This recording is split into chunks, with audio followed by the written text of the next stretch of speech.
Welcome to Rates and Barrels. It's Monday, May 22nd. Derek Van Riper here with Eno Saris. On this episode, we will discuss the highly anticipated arrival of Bobby Miller into the Dodgers rotation. We're going to dig into why projections don't like Logan Gilbert as much as I think they should. We'll talk about Patrick Bailey quietly sneaking into the catcher pool over the weekend and some second-month concerns, things that if they had happened in April, people would be freaking out about them, but because they've happened in May, maybe people aren't as in tune with them as they should be. It's just how it works. The stats build on each other, so a bad May doesn't stand out quite the way a bad April can. So a lot to get to. Got a few mailbag questions we're going to sprinkle into this episode as well, but the most important question on the minds of all Rates and Barrels listeners right now. How did things turn out on the Little League Diamonds this weekend? Oh, they lost in the championship game.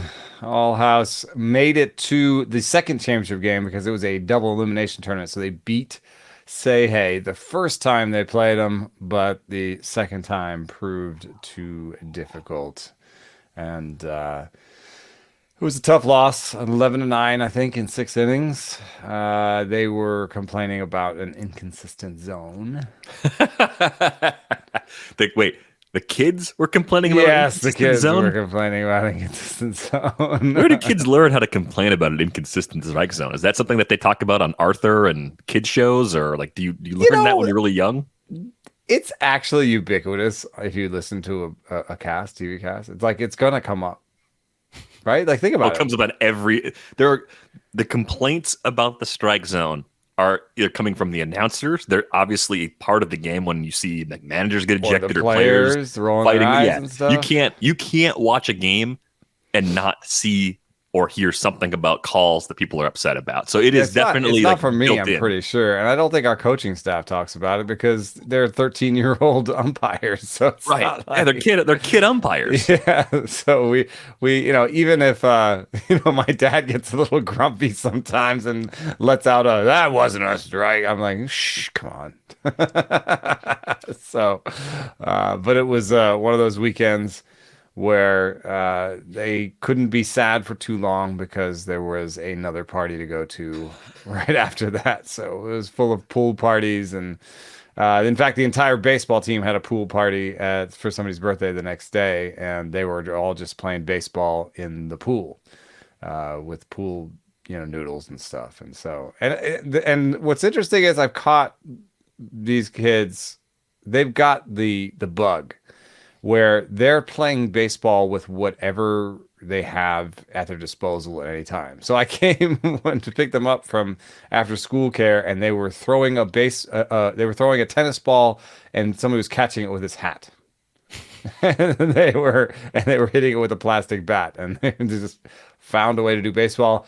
My kid was really upset about the game. When I come home, he's throwing the tennis ball off the wall and taking grounders. So there was a little bit of like they've caught the bug and they're all going to baseball camps over the summer and they're all gonna try and get better, and that was the way out of the tears in a way. It was all right, we're gonna work on hitting this off season this summer, so yeah, you just keep on playing. That's the best part of being a kid. I think the first thing I thought of though, and they had a party the next day, right? It's kids are just super busy. It's like in the Christmas Story, there's this line Ralphie says, "In the jungles of kiddom, the mind switches gears rapidly." It's just kind of stuck in there, but that's true. Like when you're a kid, exactly it's like happened. The thing that matters the most is right in front of you. It does matter, and then an hour passes and something else fun or interesting comes along, and that's the thing you care about. I bought him a Magic the Gathering card to a deck to a pack to get his mind off it, and yeah, that worked wonders because by the time we were home, he's unpacking it.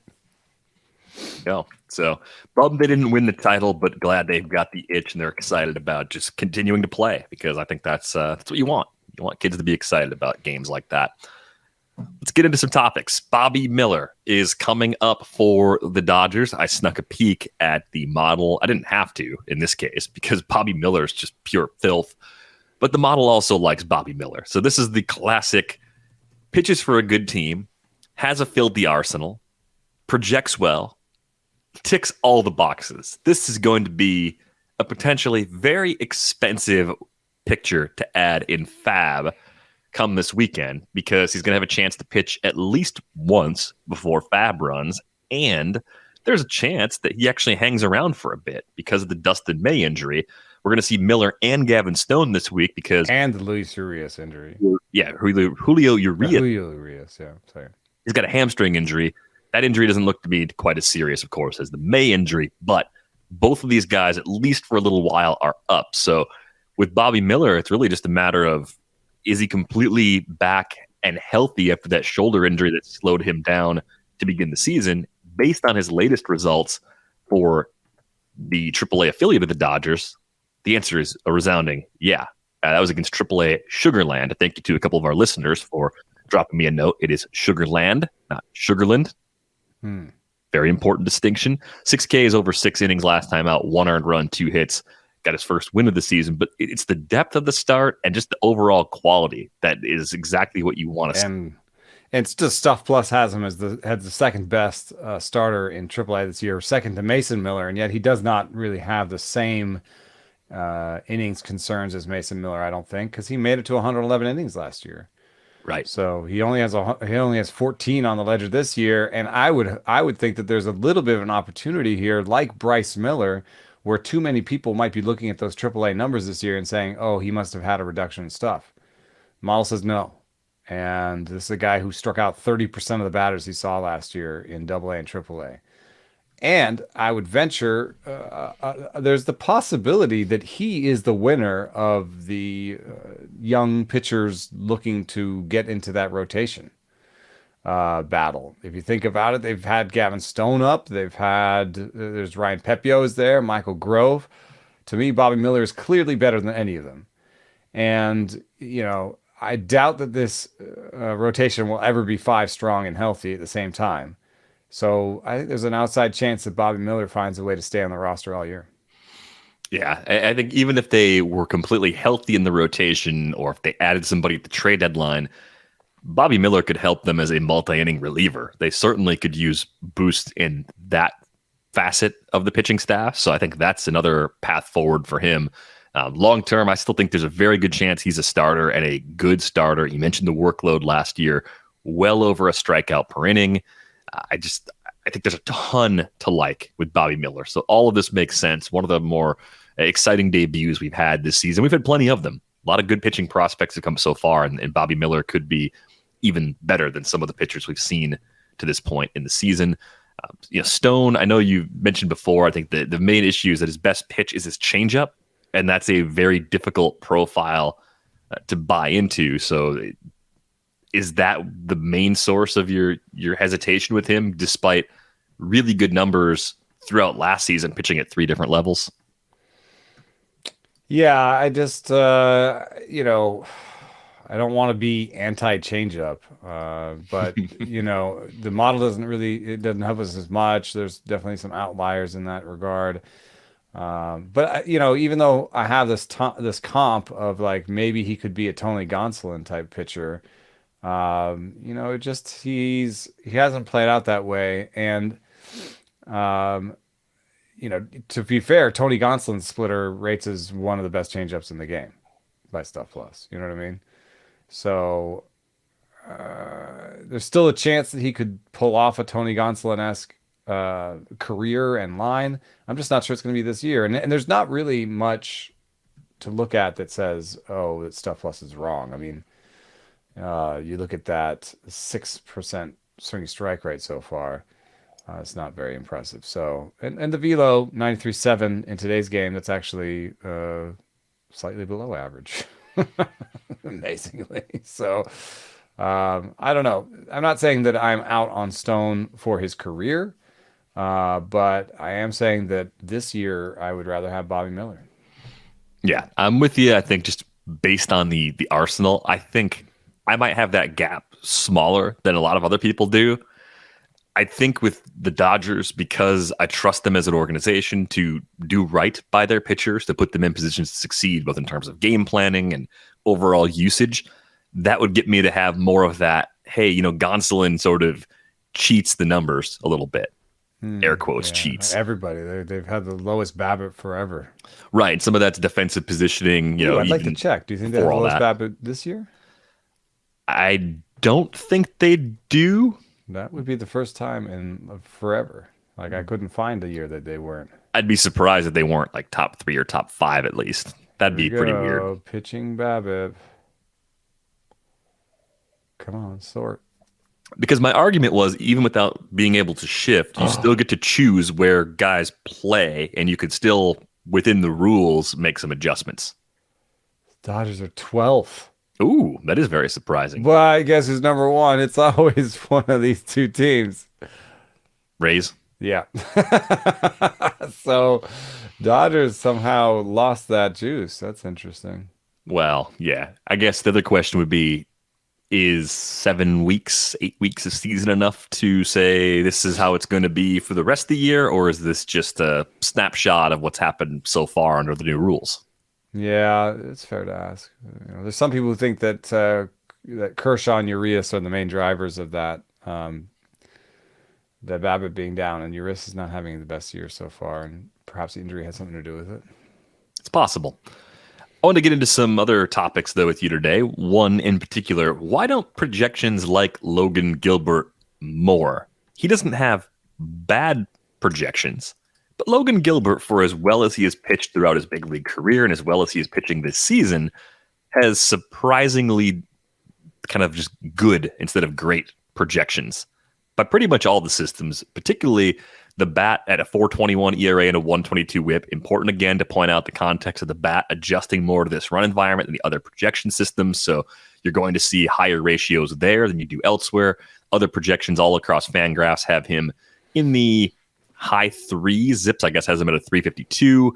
All of the projection systems have him at a 117 WHIP or higher. He's been at a 115 for his career. He's at an even 1 this season. But Logan Gilbert's always had good control. Now he's missing more bats than ever.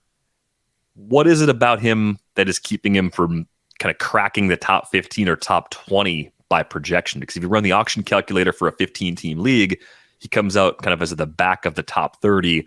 You do have to adjust that for a few guys who are currently hurt that would likely be taken after him if we were redrafting today for the rest of the season.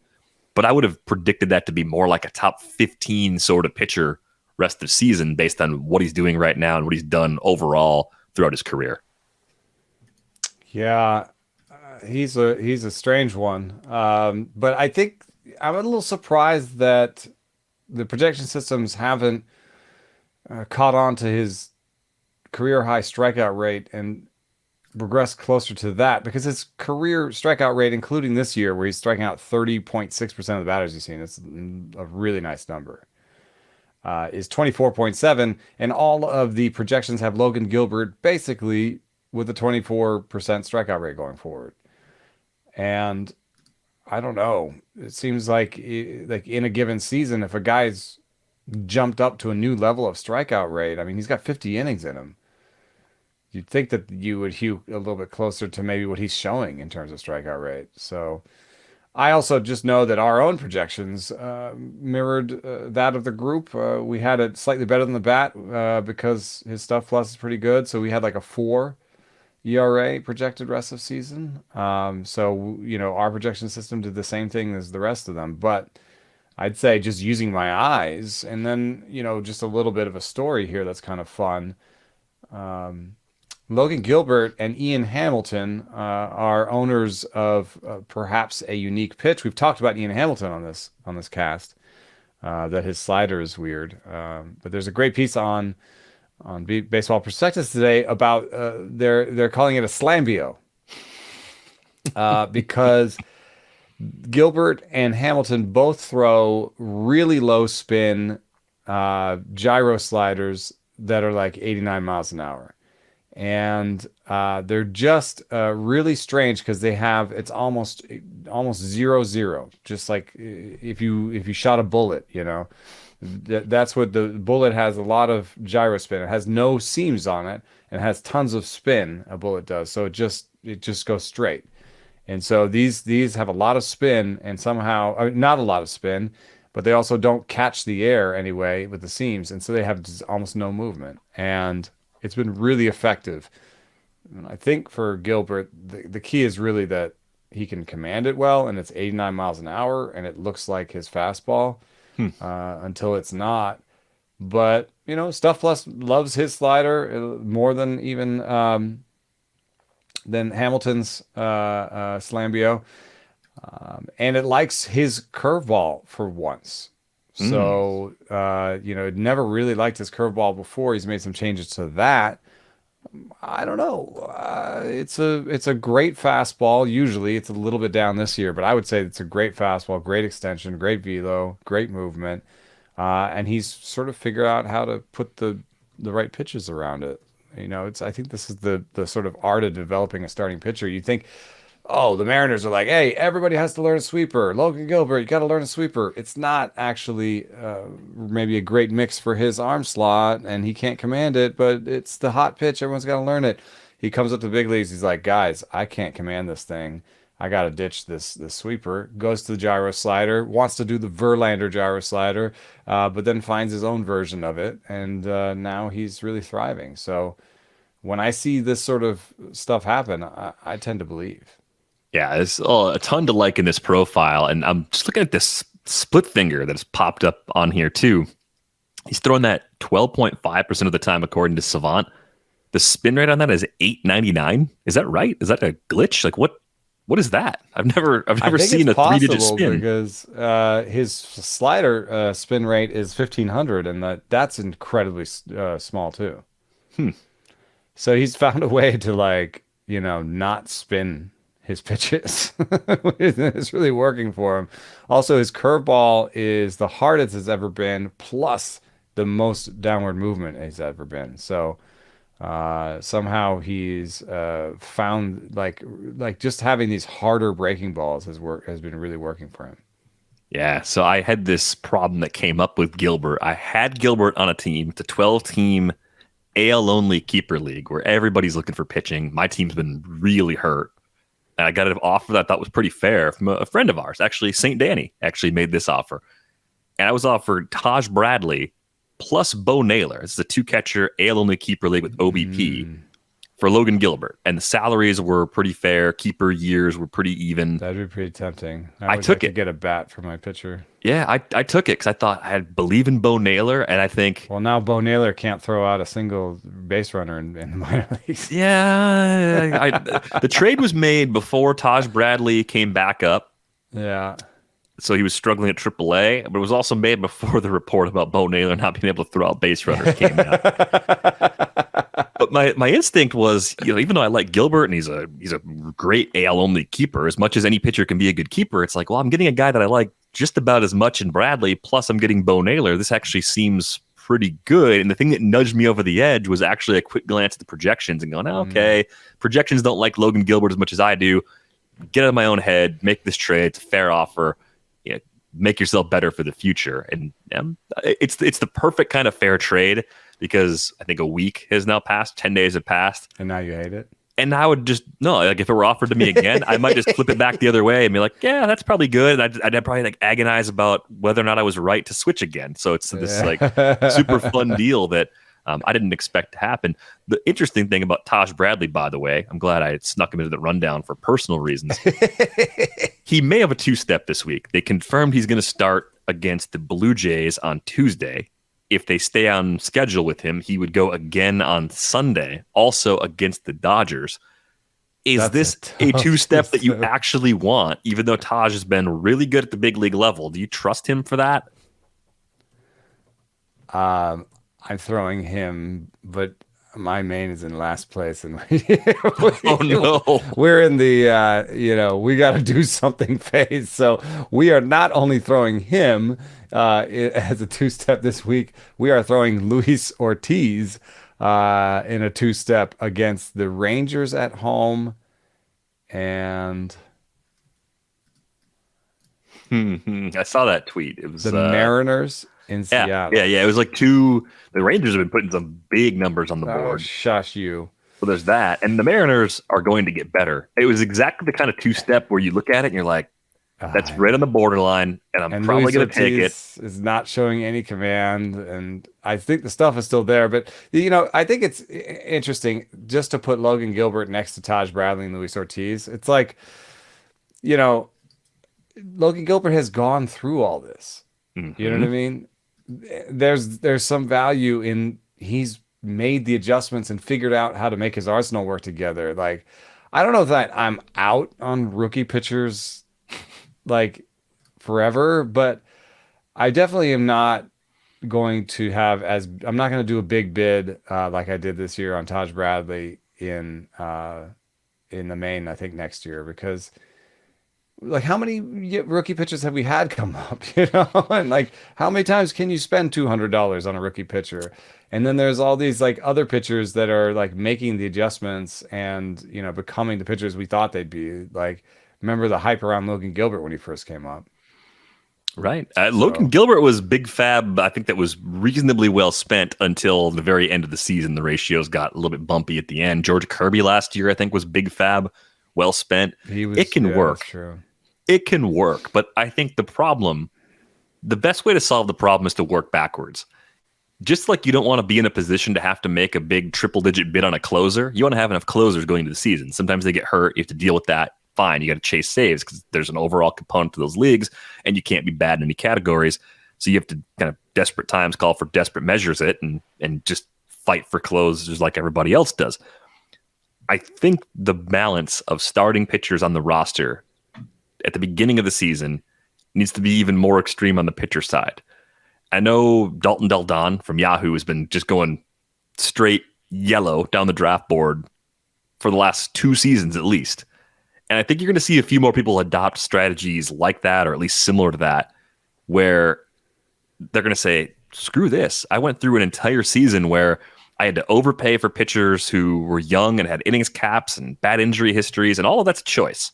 Mason Miller was a choice. We knew the risks. We went for it. We got burned. Unfortunately, Mason Miller is going to be the most expensive player you paid for in FAB that you cut a few weeks later this year. That's just the truth. Mason Miller was a drop for me this weekend. Hopefully he's back in July, but hey, that money's spent. That's gone. Doesn't matter. It's just gone. Don't cry for me, Argentina. Right. Like I looked at the profile. I know why he didn't throw that many innings the last couple of years. And I said, screw that. That doesn't matter. YOLO. I'm going to win. And, well, I'm not going to win because of that. So I'm going to win despite that. But you avoid these problems by doing better, getting more on draft day. How much more have you trusted the hitters that have been available on a week-to-week basis? And look at the prices by comparison. The hitters that are coming up, with exceptions of the occasional top prospect type, the hitters seem to be so much cheaper and more plentiful than the starting pitchers, at least in 15-team leagues. 12s, you can find some pitching still. But it's a little harder in 12s than it has been. We won Matt McClain for how much was he? 36 or something? That's it? In a 15? Unless I did see, I got a co-manager, so I think there might have been a bump after I was looking because we had him at a certain level. Here, main event, FAB results. We won. Oh, yeah, he bumped it. 75, but we would have won it at 36 where we had it. Yeah. We're up to 27. But still, $75 for a guy who is the starting shortstop for the Cincinnati Reds and has power and speed. Yeah, you know why he was going to go for 36, though, is because he didn't have Casey Schmidt's first week. He hit 211 for his first week, drove in 1 run, didn't homer, didn't steal a base. But still keeps the hype down. And in fact, has more of a hold on a job than Casey Schmidt, I feel like. It's pretty comparable, but 45% K rate in the first week, so that probably helped scare people away. But if Matt McClain hits a couple homers, steals a base or two in his first week, and strikes out 28% of the time instead of 45% of the time, you're paying 3 or 4 times as much. That's just the way it is. It's the overreaction to a little bit of information. Yeah. If he gets called up on a Saturday and he's in the pool and we only get 1 game, he costs more because there's not a 4-game run going into the Sunday bidding where we have, oh yeah, here's what he's doing so far. We're pricing him based off of the speed and what he did at AAA. And I don't know, man. Like I just, my frustration with FAB, it goes beyond that it runs on Sunday evenings now. That used to be my only frustration with FAB. and now I'm starting to hate it for other reasons. Well, it's not easy on No. any level. Like, I don't even think the hitters are easy. So that's the only pushback that I had for you on that. But I am trying to find something. Let's see if I can find it. I think the injury has been the real thing. Like, even if you did do that strategy where you had a lot of pitchers, right? Just like, come with me on a ride through the top 30, preseason top 30 on my ranks, right? Jacob deGrom hurt. Spencer Strider, fine. Corbin Burns, not as good as he was, but fine. Garrett Cole, fine. Shohei Ohtani, fine. Shane McClanahan, fine. Yay, we did okay in the top 6. Sandy Alcantara hurting, probably because of the shift and allowing people in balls in play. Justin Verlander just came back from being hurt. Dylan Cease struggling. Kevin Gausman, fine. Zach Wheeler, fine. Zach Gallen, fine. Hey, I'm doing all right. This isn't making the point I wanted to. Here we go. Dustin May, hurt. Yu Darvish, fine. Max Scherzer just back from hurt. Clayton Kershaw on his way to being hurt. Aaron Nola, velo down. Luis Castillo, fine. Framber Valdez, fine. This is really not making my point. Here, Well, and the guys that have been hurt have had recent injuries. Hurt. Rodon hurt. Rasmussen hurt. All of those guys are red flag guys, and I like them. That's true. They were red flag guys. It's true. And I mostly, I did okay with my ranks, huh? Like, so far, that seems like it's all good. Like, then it goes Bieber, who's been just about a top 25 guy with the reduced strikeout rate. Joe Ryan, George Kirby, Logan Webb. It's just, you know what the point I made? I'm good at ranking pitchers. Is the point I made. I think the point is, if a guy has a bad injury history, it holds up. It tends to. Max Fried at 29 was a bit of a had some red flags in his arsenal. Yeah, you're right. And then when you really start getting to the guys who are getting hurt, most of them, you kind of knew, like Luis Severino. Man, I stayed out of injury for the top 50. So you really want to get as many top 50 pitchers as you can, right? Is that what we've learned? Sure. So if, let's say, you were sitting down in Las Vegas and it's March of 2024 and it's the NFBC main event, you made it. You're there in person. You've done a good job on Friday night eating delicious Thai food but not drinking too many beers. You're sitting there Saturday morning and the draft's about to start and you get your flow chart. How many of your first 10 picks are starting pitchers? You're trying to decide on that today based on what's happened to you right now. I think 3 or 4. 3, 4. Is that only like one more than typical? So you're not going like all the way to the other side. Well, I think I 4 pitchers, so 3 starters. You're kind of a closer is one of those. 4, maybe 5 pitchers, 4 starters. That's more where I'm at. More like 50-50 instead of, usually for me, it's 2 relievers in the first 10 rounds, minimum 2 starters. But then right after that shelf, after round 10, that pick 150 range, there's a bunch of starters I like. But the reason those starters are there many times is because they've missed time because of injuries. And maybe what we're going to learn is that, we've known this for a long time. Past injury often gives you a guide to future injury. But what if the pitch clock, if it hurts everyone, but if it takes guys who are already injury prone and makes them even more likely to get hurt? What if it adds risk to an already risky group of pitchers? There was a good new piece about this on Baseball Prospectus that sort of fed off the piece that we did. And the new data that they brought to bear was that the slower pitchers are getting hurt more. The people that were slower paced last year are getting hurt more this year. Yeah, I kind of thought that was a possibility just because they had a bigger adjustment to make. Like they were pushing their bodies a further distance from where they were to where they had to be than guys who were either right close to the limit, only had to move a little bit, or guys who were already pitching fast enough because they were already trained and conditioned to deal with working as quickly as you have to work now. If that is a true thing, and that pitchers last year that were slow are getting hurt more, if you want something sort of actionable about that, I would say that I did do something based on this. Mm. We picked up Chris Martin in our main, and I think that Chris Martin is an interesting pickup because I think he's very definitely the setup guy in Boston. And Kenley Jansen has seen some velo ups and downs this year already. He's had injury history, and he was the second slowest or third slowest pitcher in baseball last year. If you want to pick up Hunter Harvey behind Kyle Finnegan, Finnegan was fourth. I think that seems like a fine way to do things. In terms of starting pitchers, I think that it was Shohei Ohtani, and I'm trying to find the other starting pitchers here. Corbin Burns, that's interesting with the velo down on him. Michael Kopech, Yu Darvish, Alek Manoah, Lucas Giolito. So there's some struggles there with the slower pitchers, and possibly future injury if you believe this. But I wouldn't trade one of those starting pitchers away because they're healthy, and right now, healthy starting pitching in the big leagues is super scarce, and in fantasy, it's a rough go. But it is something to think about.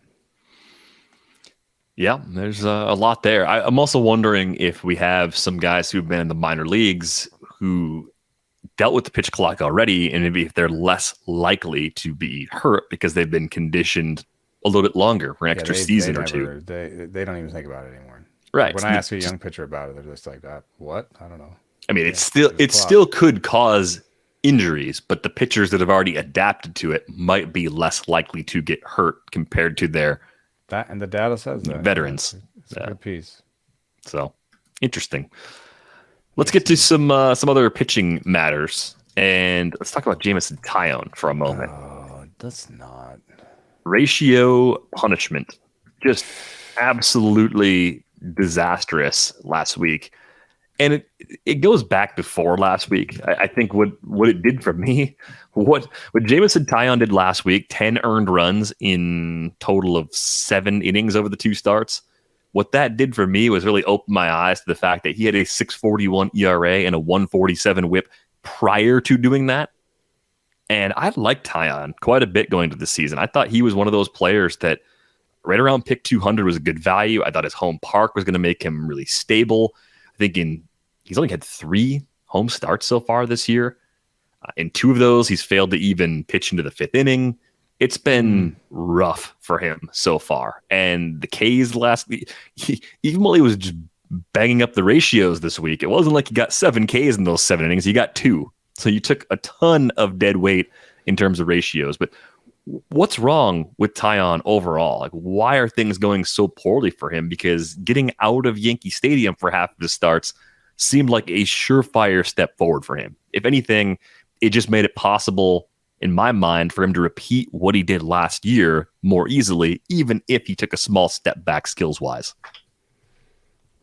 Yeah, I don't know, man. He was super excited about the sweeper, and the stuff model likes the sweeper, so it gives him an above average gyro slider, a plus sweeper, a decent cutter.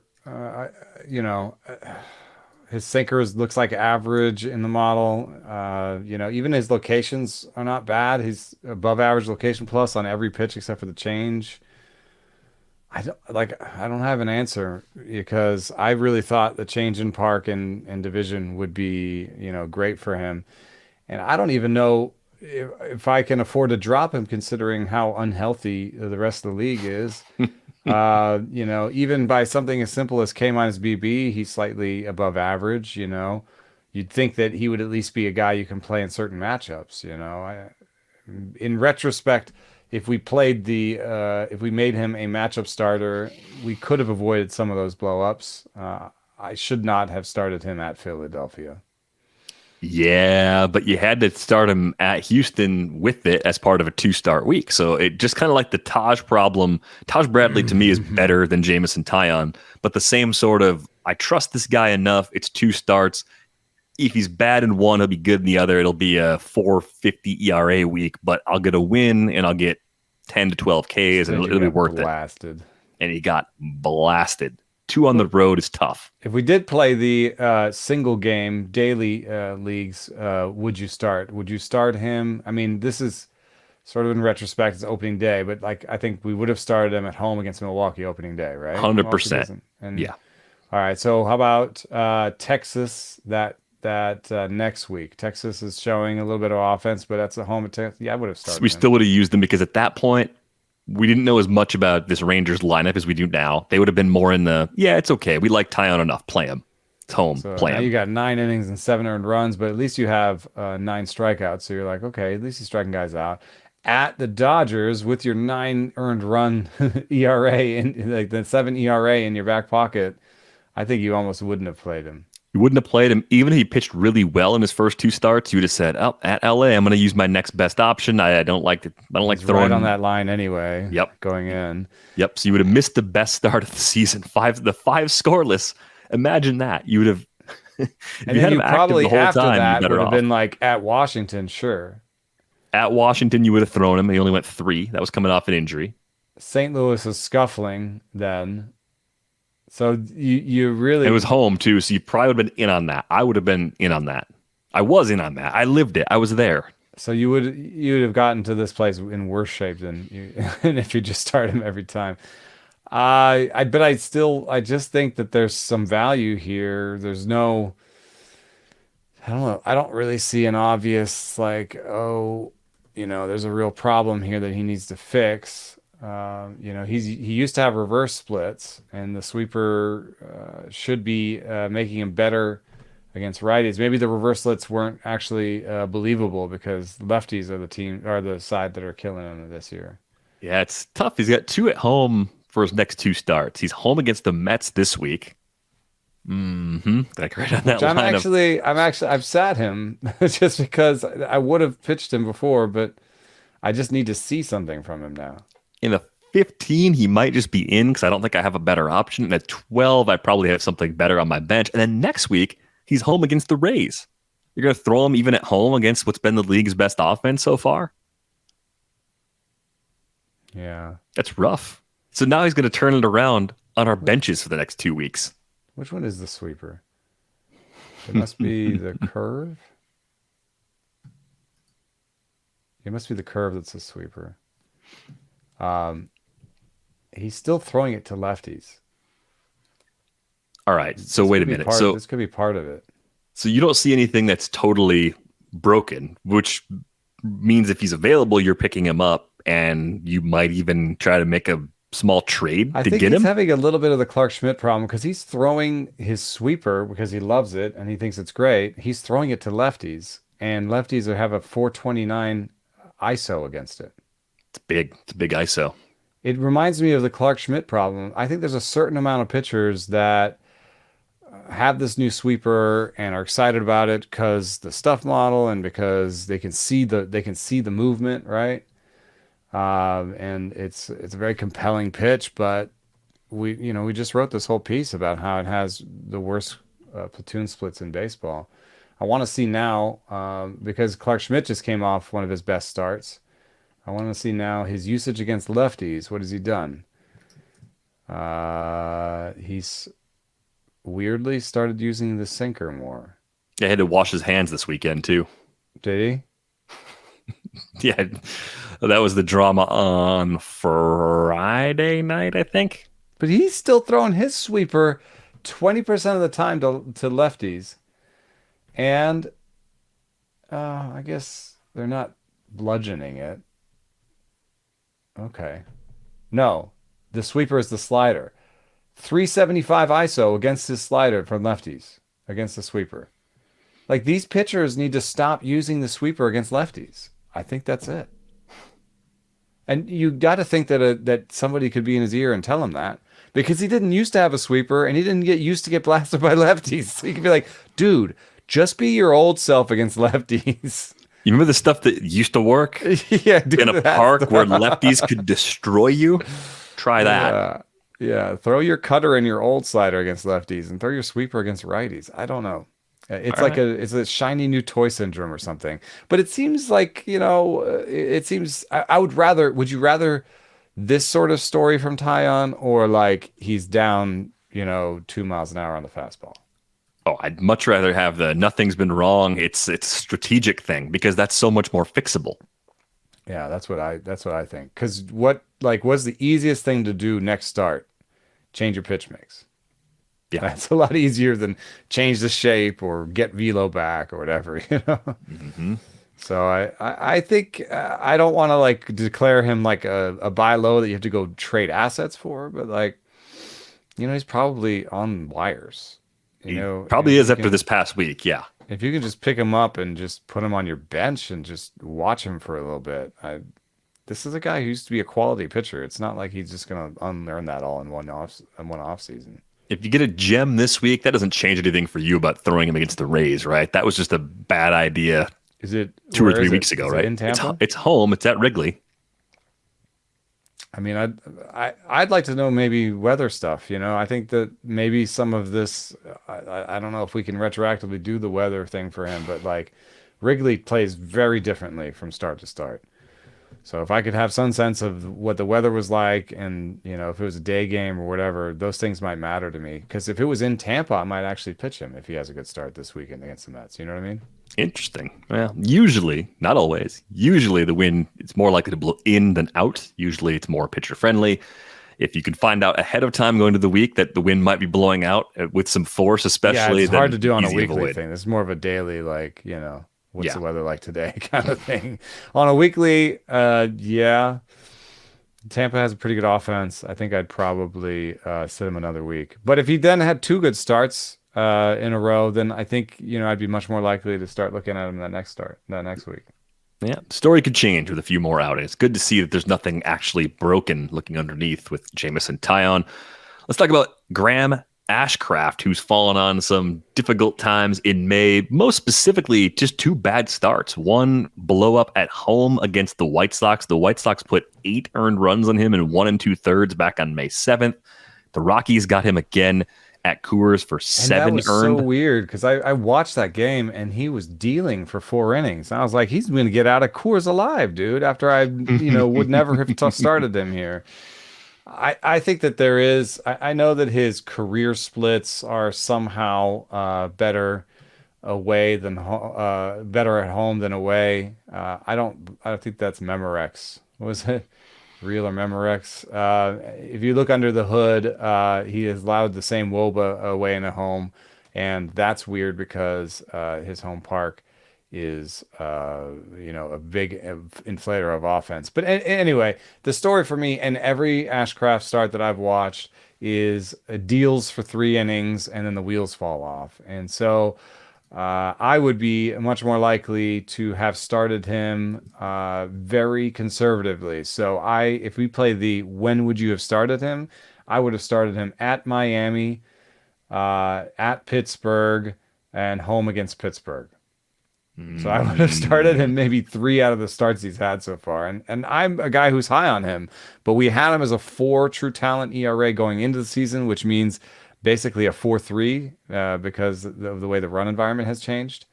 And that's with stuff improving his projections. So I think this is a guy who's a league average starter with the way that he is currently because of the lack of a third pitch. And if you were very careful with him, if you did my plan, the Pittsburgh at Miami plan, you would have given up 4 earned runs in 18 innings. I think the temptation with Ashcraft, though, is that he gets a ton of ground balls, and the White Sox are pretty banged up in the early part of May. I think there's a little more. Is that who he's got next? That's who he had when he got roughed up for 8 runs earlier in the month. Yeah, I think that would have been one where people would have been pretty tempted to play him, especially because he went into it with a 2 ERA and a 1.17 WHIP. So yeah, you would have avoided it. Most people, and I would have been on this group for sure. I would have been comfortable throwing him there. He's a ground ball guy. Right, He can handle his home park better than some of the other starters there. So I would have talked myself into that, and I would have taken on all of that. I all think that this damage. is an okay time to pick him up cheap in dynasty leagues because there's a real foundation here with the cutter and the sweeper. He's got two really good pitches, and just having come this far, I think on two pitches like that, I think that there is some proof here of concept.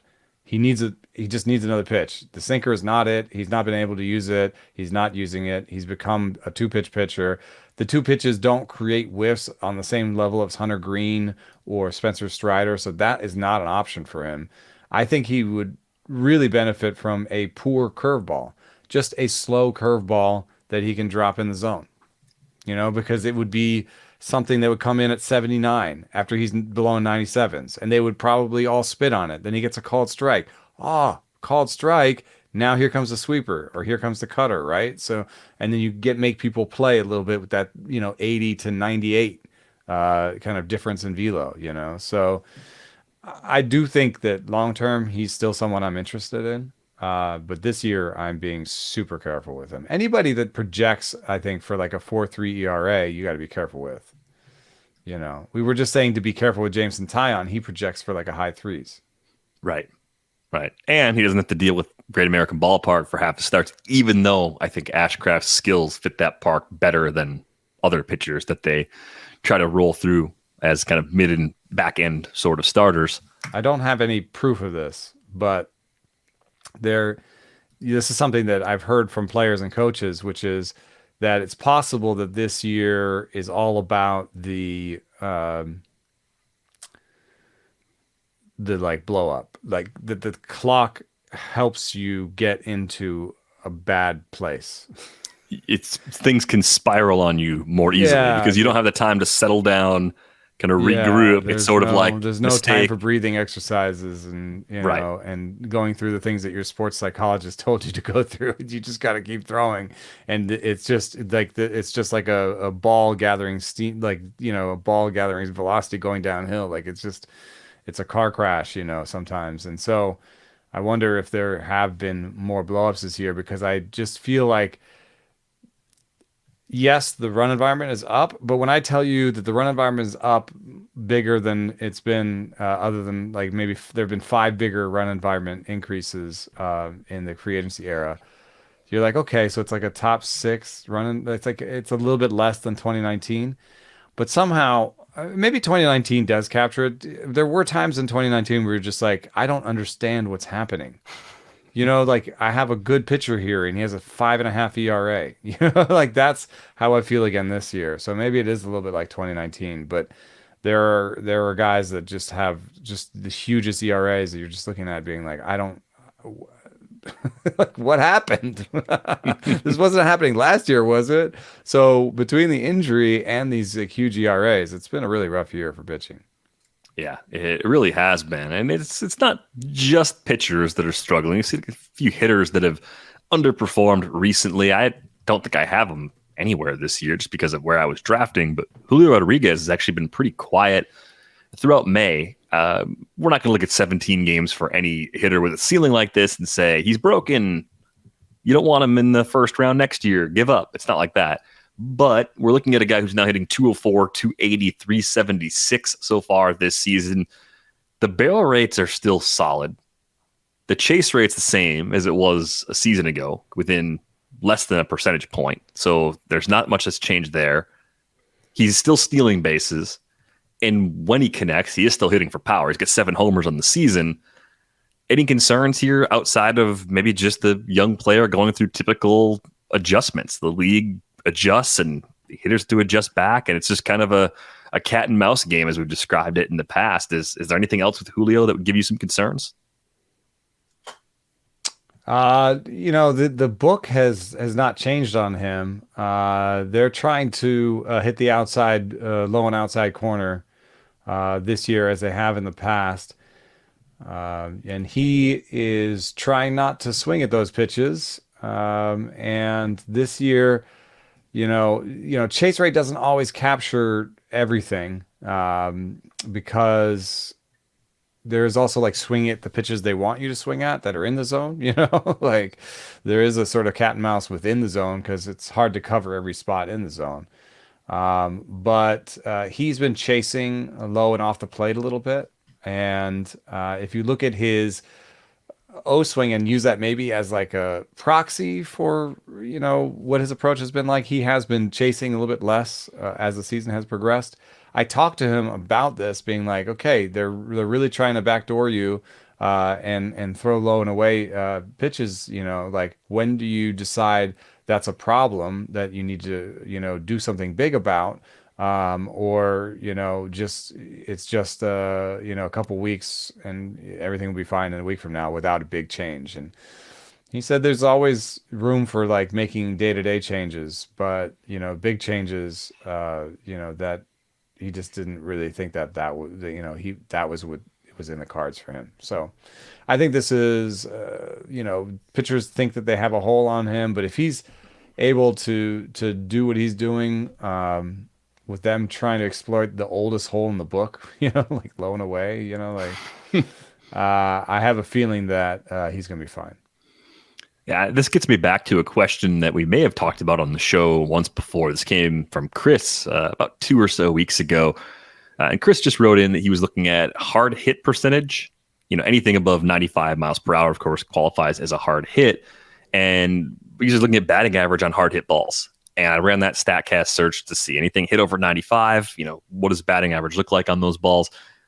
Julio Rodríguez is 293rd out of 306 players. I think I set the minimum to like 20 plate appearances. BABIP on 95 mile an hour? Yeah, he's hitting 344 on balls that he's hit 95 plus. And Kyle Tucker is down in this same range where you start to find players that are struggling that shouldn't be on this list. I think George Springer came up on the last episode or one of the episodes last week as someone that we're like, hey, what's going on with George Springer? And it looks kind of like just it's kind of like zooming in on BABIP. Like, is what's happening on balls in play like really bad luck? This would kind of point you in that direction to suggest that it is. Yeah, and it's not just that he's doing poorly on the hard hits that he's hitting.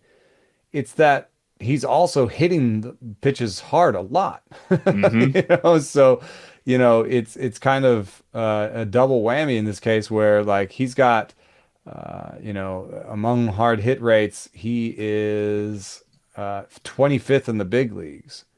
And so in that top 30, he's got the lowest slugging percentage, except for MJ Melendez and Ahmed Rosario. So those are different kinds of players, and this doesn't tell you everything, obviously. But if you look at these slugging percentages, I'm eyeballing it, but if you average them out, I'm sure you actually get somewhere around 500 as a slugging percentage, because you've got some 600s and a bunch of 600s on here, lots of 500s. I mean, this list is headed by Matt Chapman, 514 slugging, Judge is second in hard hit, 642, Juan Soto is third, 473 slugging, Yandy Diaz is fourth, 611 slugging, Wisdom is fifth, right? There's some value to hitting the ball hard. We know this. And he's hitting the ball hard.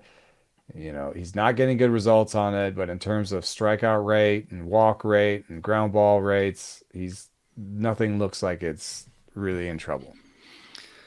I just filtered the list down to and he's 50. Stealing bases again, Oh yeah, he's doing the things that he needs to do to get there. So I am not worried. I think we're seeing he could end up with a 30-30 season. And he's probably not going to hit 204 while doing it. Right. It's pretty unlikely. The other end of that list has some guys on it that have been really good so far, right? Jared Kelenic. He's hitting 623 on hard hit balls among players with 50 or more plate appearances.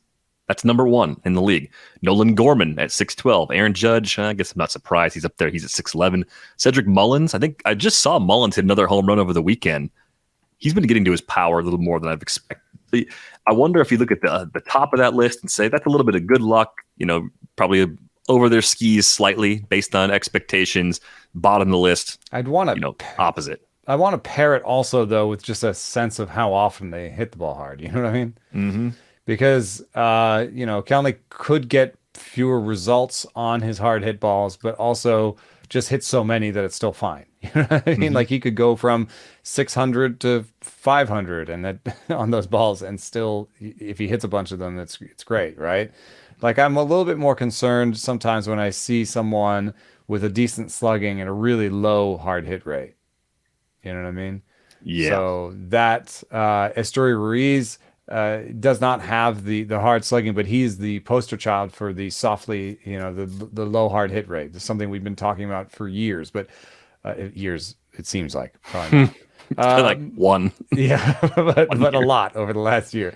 But the types of people on this bottom of this list are Miles Straw, 290 slugging, Andres Jimenez 342, Luis Ariz 476, but that's a lot of BABIP love. Ha-Seong Kim, Whit Merrifield, Ruiz, Stephen Kwan, Dubon, Frazier, Dominic Smith, not a pickup for me. I guess the names that do make me pause on this are Isaac Paredes and Brian Anderson, Cody Bellinger, Jeremy Pena. Those are, and Alex Bregman. Those are pretty good players. Gleyber Torres, Xander Bogaerts. Those are pretty good players, but I think it does tell you a little bit about maybe where their slugging percentages are going to end up. So maybe Cody Bellinger is a little bit over his skis with a 493 slugging, and maybe Brian Anderson is someone you kind of want to play at home more than you want to play on the road. You know what I mean? Yeah. You know who's still frustrating to me? And this is a guy we've been talking about for years, is Brian Hayes. He still is not getting to his power. There's improvement, though, this year. He's down to a 14.5% K rate. That's a career best. He didn't have a strikeout problem to begin with. But he also said he's not going to join the launch angle revolution, whatever that means. He's hitting the ball in the air more than he's ever hit it in the air, so he's doing it by accident. Yeah. But he must not be hitting it very hard when he hits it in the air because he's still slugging 351. It's the worst pull rate of his career. He's just not getting the ball out in front, I don't think. Oh, it's so frustrating because when we went into the season, we thought, okay, if nothing else, he's going to steal bases at third base, which he's doing. He's 6 for 11 though right now. Hit for batting average, you'd expect. Average should go up if the power doesn't show up. He should hit for 260, 270 average. The Bat X still has him at 270 the rest of the way, and 280 XBA. Right. So I'm wondering if this is actually a window to go trade for Brian Hayes or to pick him up in a 12-team league and just to see if you actually get more like what we expected, even though it looks like more of the same at a glance, but some of the underlying numbers point to there being some growth. Let's say, it's a better barrel rate than he's had in the last 2 years, just by virtue of putting the ball in the air. Again, he has that max EV, so he's got the raw power. So, I mean, it seems like there are things that are different this year. And at the very least, I think you're going to get like 270, 280 going forward. And that means he's going to end up on the season with 250, maybe 10 homers and 25 stolen bases. Like, I'm sure it'll be positive fantasy value in most leagues. It's tough right now, but if I give you 250, 10 homers and 25 stolen bases, don't you think that'd be positive value in almost every league? Yes. Yeah. Even though steals are easier to find. Yes. The ball flies better in warmer weather. We're getting to warmer weather. He's putting the ball in the air more. I think he's going to go down a little mini streak for power and get to that 10 homers. So, and I think in dynasty leagues, we're talking about a 26-year-old with raw power that has a high floor in terms of at least giving you stolen bases and batting average most years. And so I think he's still acquirable. Could be oatmeal. Could be oatmeal with some pecans chopped up and some apples and dried fruit and some nice things in it. Between 26 and 20 and 30, like could be one of those years. Like think about Yandy Diaz, right? Does he have like a very different profile than Yandy Diaz? Not really. The big difference for me is that Yandy for a long time hit for average. Like you knew you were getting that average. But Brian Hayes should, because in terms of underlying process, it's similar. He doesn't quite have the eye that Yandy has, I guess. Yeah, strike zone judgment, really good for Yandy Diaz. Lost power for Brian Hayes. I would say it's similar to what Ryan McMahon and Andrew Benintendi have shown us too. Benintendi's been awful, and McMahon. I thought he would, never do this. Never do what I did with Andrew Benintendi. This is bad process.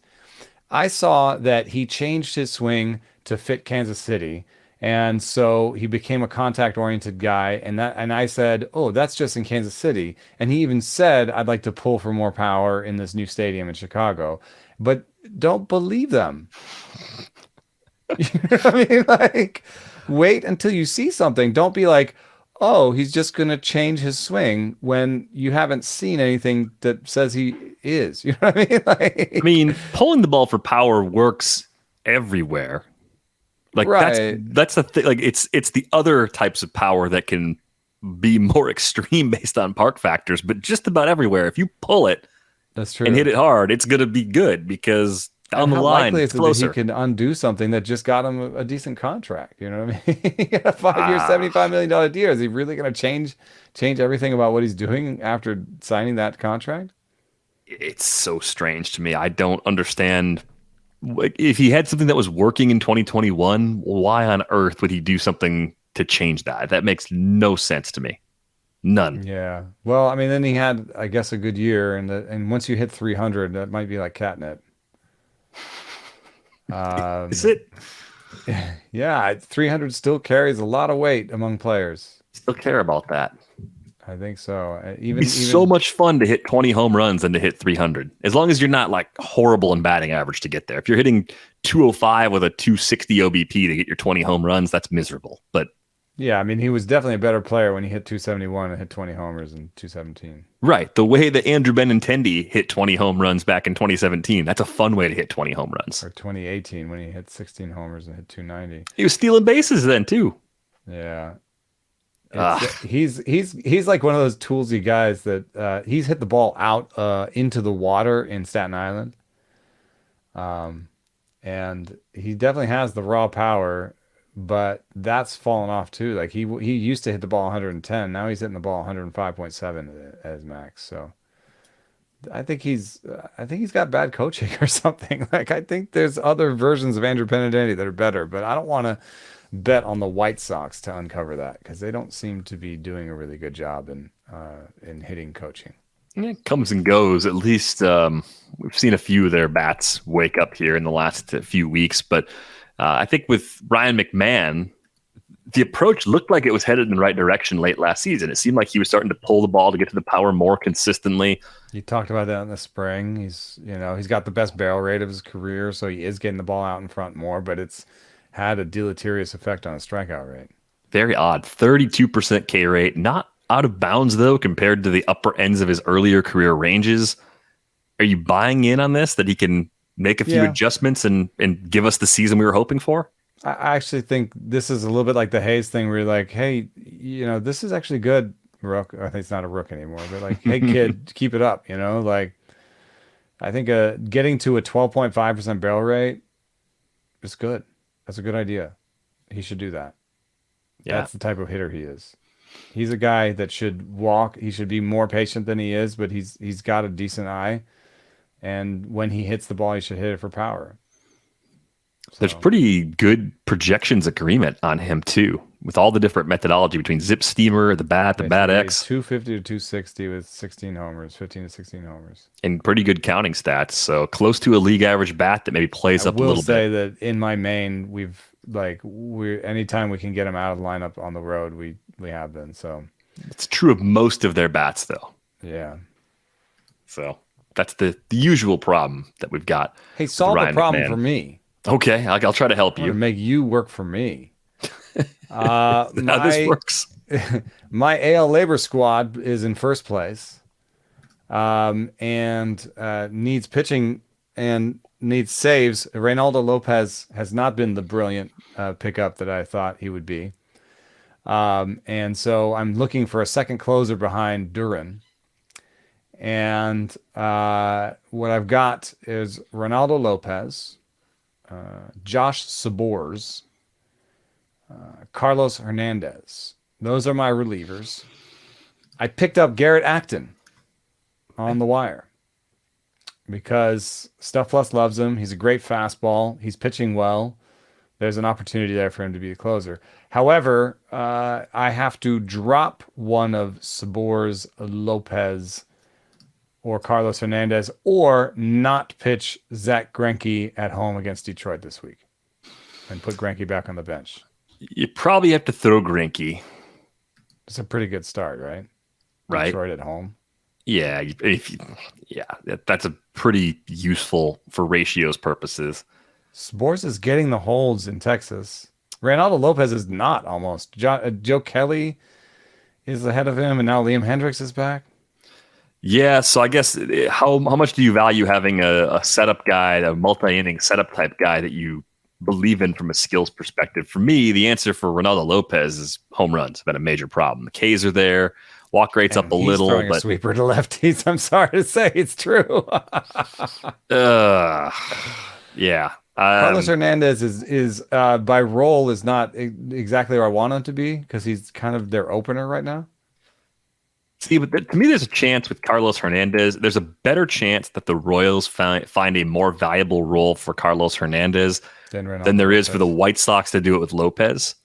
So that'd be part of my thinking there. Spores.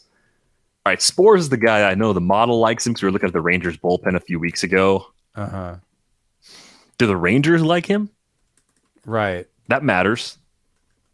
I mean, it's not like they're making a lot of decisions in that pen based on Stuff Plus. Doesn't seem like they have been so far. This is easily the best he's been in his career, really, at the big league level. He hasn't really had a lot of time. But they are giving him holds, which is, that's the use right there. Has he started to move more into the 7th and 8th? Because I think last time we looked at him, he was pitching kind of in the middle innings instead. Yeah, I think he's, let's see here in his game log. He's got holds in 3 of his last 4 appearances. That's pretty good. They don't really have the back end completely figured out there, so you could make the same kind of argument with Spores, at least in the bullpen, whereas Hernandez could find his role even in the rotation. That's still not out of the question. I mean, they kind of like are doing this weird stretching him out. Lopez has holds in 2 of his last 4 appearances, so he's not fully out of the rotation. This is a tough one for me.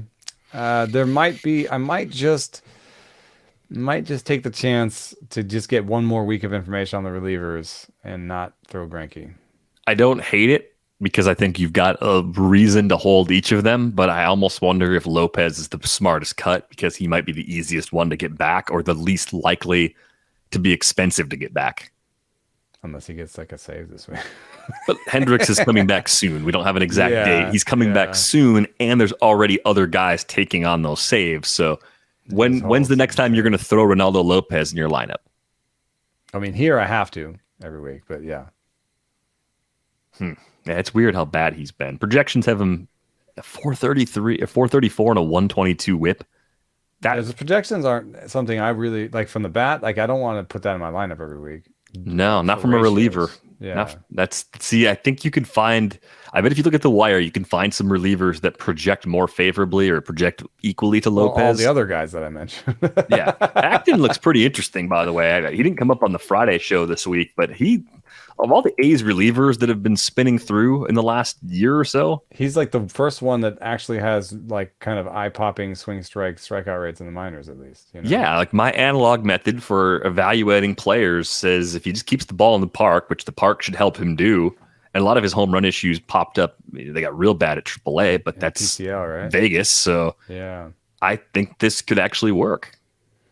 Yeah, I don't know about the secondaries as much, but if you're a reliever and you've got a hot fastball, which he does, and it's not just hot on velo. It's at 96, it's normal velo, but there's something about the action on his pitches. He's got a decent amount of ride for and it's I think it's a good pitch, but.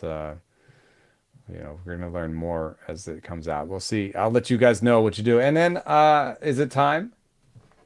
Yeah. Is it time? You have something? A game for you? Oh, you have a game for me. I have a game for you. This is my son and I have been playing this game, and let's see here. This is a good one. All right. So the game is such 2022 tops. Okay. And he's a pitcher. I have to tell you his MLB totals in terms of games, 113 games total in his career. And so this is a pitcher? This is a pitcher. And then I start just telling you, reading the line from 2022. I'm trying to figure out who it is. Yes. Okay. 32 games, 15-5 record, 186 innings. Is that Max Fried? Nope. 178 hits, 70 earned runs, 128 strikeouts, and 186 innings. Yikes. 3.38 ERA and a 1.21 WHIP, and he went 15-5. What? Luis Garcia? Nope. It's a really low K rate. Oh, I'm supposed to also tell you his age. He was born in 1995. 95. That's a. So we're talking about a young starting pitcher with a poor strikeout rate and good results. Lots of dubs. Cole Irvin? That's a good guess. Now you're on the right track. Paul Blackburn. You're talking about the right types of pitchers, but wrong division. Wrong division. Okay.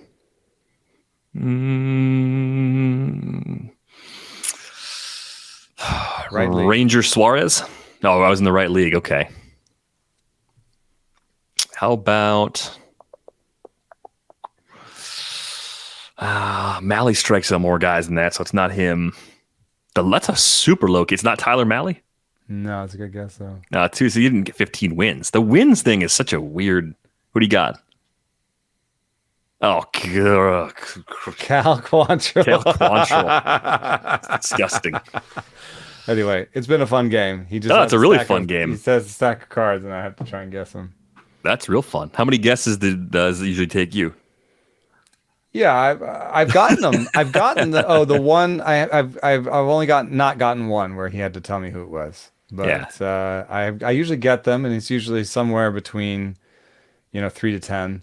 The one where I got it right away was he was like, this is a young player who has like 1,000 plate appearances and did not play in 2022.